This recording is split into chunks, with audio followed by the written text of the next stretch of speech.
Hey there you guys, it is me, RandomJosh, and I'm back again with another face mask Friday. But today we are actually not focusing on face masks, we're focusing more on makeup. So I'm completely fresh faced right now, I've got nothing on at all. I don't always wear makeup, but I do sometimes, more often than none now. When I go out on a night out or just out with friends or out to some kind of event as well. So I just wanted to show you kind of my personal makeup routine just because, you know, why not? So at the moment obviously you can tell I've got facial hair, but I try and work around the fact that I've got facial hair and, you know, make it fit my skin perfectly. So there's a few different bits and bobs. I'm gonna go with a kind of lighter one today, so not too heavy with anything crazy, but just what I'd do if I was going out on a night out maybe. So stay tuned and see the product.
Oh goodness. Yeah.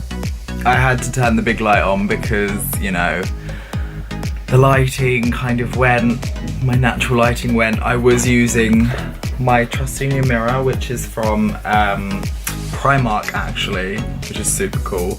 And as you can see, it has built-in lights. So yeah, I was using that. It's actually really good to use for makeup. So yeah, I kind of went a bit fuller than I normally do. The brows I did a bit wilder. I don't usually fill them in to this extent on a night out, but I was like, do you know what, let's just go for it. You know? And I know like the bronzer at some point it looked really heavy and I was like, oh god. It still looks a little bit heavy, but I kind of, because I'm so pale, the thing is I don't, like when I'm using a bronzer, I don't want to use too much, but I don't want to use too little and still look like a ghost. So yeah. But anyways, you guys, yeah, this is the finished look. I didn't use any eye makeup or lips. I do sometimes go for those, but on a general nothing special night out, I just go with something like a lip balm or something just to like make my lips look a little bit shiny. Or if I'm feeling extra funky, then I'd go for a nude lip. And I do have quite a lot of nude lips, but I do want some more. And maybe just something subtle on the eyes. But I'm still learning to do eye makeup, so I didn't want to bore you with me attempting to do eye makeup. But anyway, you guys, if you did enjoy this makeup tutorial, kind of, I don't really know what to call it anymore, then yeah, let me know. If you think I look like a clown, let me know, I don't care. If you have any tips or tricks that, you know, you're looking at me doing my makeup and you're thinking, oh my god, what are you doing? Or like just anything in general, any feedback, I love it all, so head down below in the comments. And for a full listing of all the products that I used today, also check out the description and you can buy them all for yourself. They're not anything too extreme other than a few products. But yeah, I will see each and every one of you guys in the next video. Peace out, bitches.